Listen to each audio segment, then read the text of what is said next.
नमस्कार मित्रांनो, मी वैभव कुलकर्णी. आपण बघत आहात स्वनिर्मिती. मित्रांनो, इस्रायलनं पेजर अटॅक केलेला आठवतं का तुम्हाला?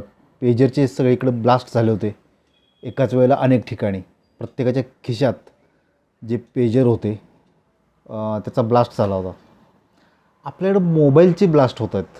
प्रत्येकाच्या खिशामध्ये जो मोबाईल आहे त्याच्यामध्ये बॉम्ब पेरले गेलेत असं म्हणता येईल आणि त्याचे ब्लास्ट होत आहेत जे आपल्याला कळत पण नाहीत.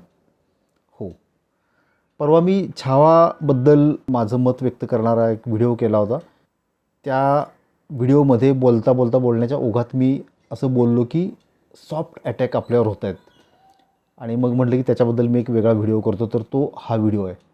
येस, प्रत्येकाच्या मोबाईलमधून आपल्यावर सॉफ्ट अटॅक होत आहेत आणि आपल्याला त्याच्याबद्दलची यत्किंचितही कल्पना नाही. आपण बोललो की छावासारखा सिनेमा, संभाजीराजेंवरचा सिनेमा, आपल्या इतिहासामध्ये असे कितीतरी शूरवीर होऊन गेलेत. इतिहासामध्येच कशाला, वर्तमानातसुद्धा आहेत. आणि जे कुठल्याही बाहुबलीपेक्षा, पुष्पापेक्षा किंवा त्या ॲनिमलमधला जो कोण हिरो होता त्याच्यापेक्षा किंवा तसल्या कुठल्याही नकारात्मकता घेऊन येणाऱ्या हिरोपेक्षा त्यांची कामगिरी चांगली आहे. ते खूप शूर आहेत आणि त्यांनी खूप चांगल्यासाठी, सत्यासाठी लढलेले आहेत. तर का नाही अशीच कॅरेक्टर्स घेऊन आपण सिनेमे करत आणि ते आपण बघत? प्रेक्षक म्हणून आपली पण ती जबाबदारी आहे की आपण असे सिनेमे का नाहीत बघत?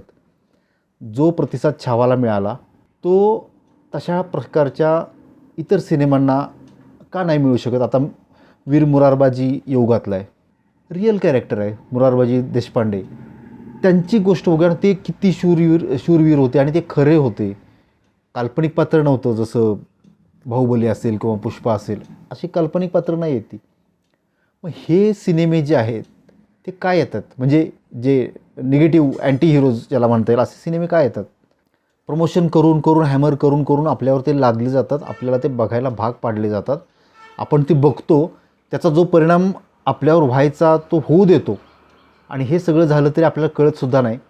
हे म्हणजे आपल्या खिशातले ते बॉम्ब आहेत.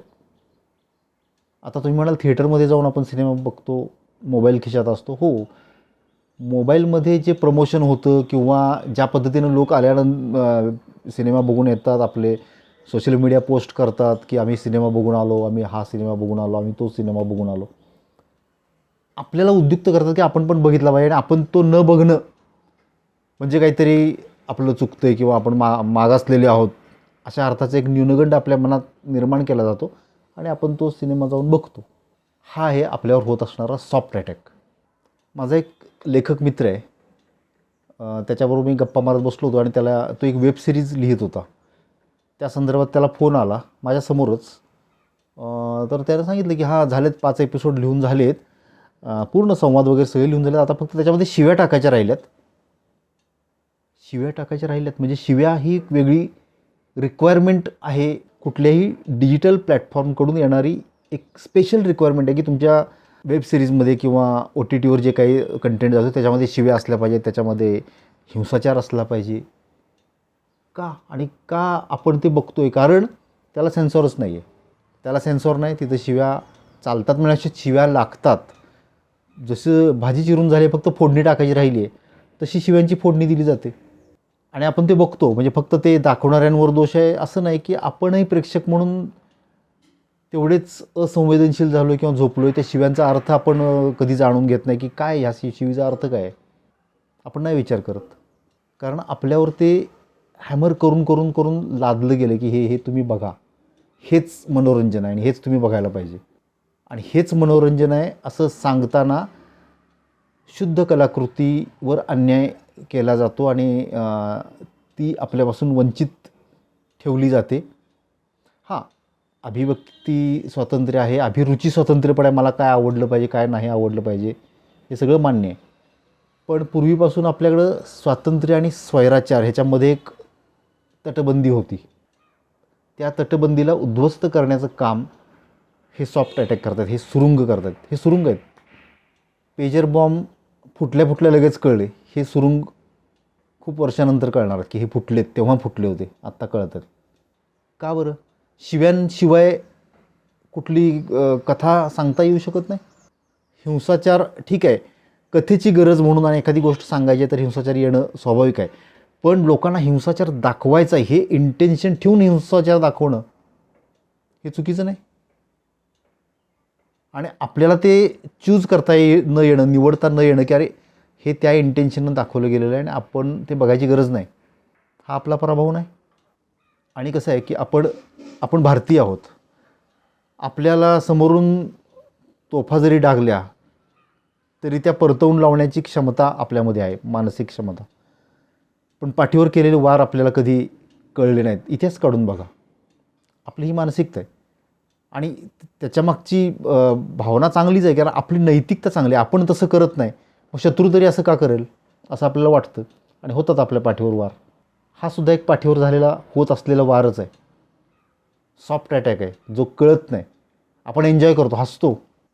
साखरेच्या आवरणातनं काही गोष्टी दिल्या जातात आपल्याला, आपल्याला वाटतं किती छान आहे, पण त्याच्यात विष आहे जे आपल्याला कळत नाही.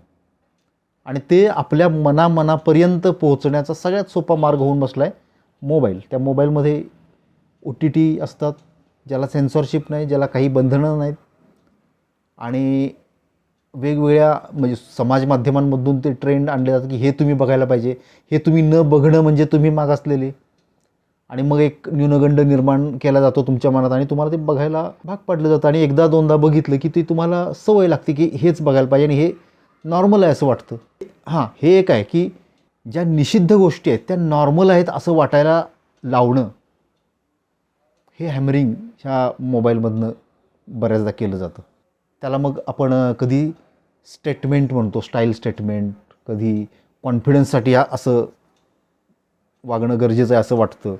हां, शिव्यांचा विषय चालू असताना मला एक माझं ऑब्झर्वेशन नोंद करायची राहिली.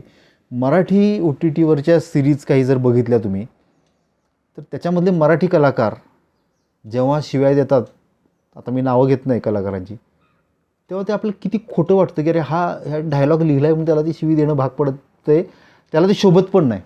तर निळू फुलेसारख्या कलाकाराला एक शिवी देणं शोभलं पण असतं. ते कलाकार तसा होता, ते कॅरेक्टर तसं करायचे. पण काही कलाकार आत्ताचे त्यांना शोभत पण नाही शिवी दिलेली. मग का? त्याच्यावरून आता एक गोष्ट आठवली की पूर्वी आपल्याकडे एक समाजामध्ये एक घटक होता की तो अशा निषिद्ध गोष्टींचा धिक्कार करायचा, त्याला नावं ठेवायचा. एक त्या घटकाचं काम होतं की हां, हे अशा गोष्टींना मान्यता द्यायची नाही, ते वाईट आहे म्हणायचं, त्याला नावं ठेवायची. त्याच्यामुळं काय होतं की अशा गोष्टींना प्रतिष्ठा मिळत नसायची. जरी या गोष्टी चालल्या, शिव्या काय आज कोण देत नाही, त्या पूर्वीपासून दिल्या जातात. हिंसाचार काय आज घडत नाही, त्या पूर्वीपासून आहे.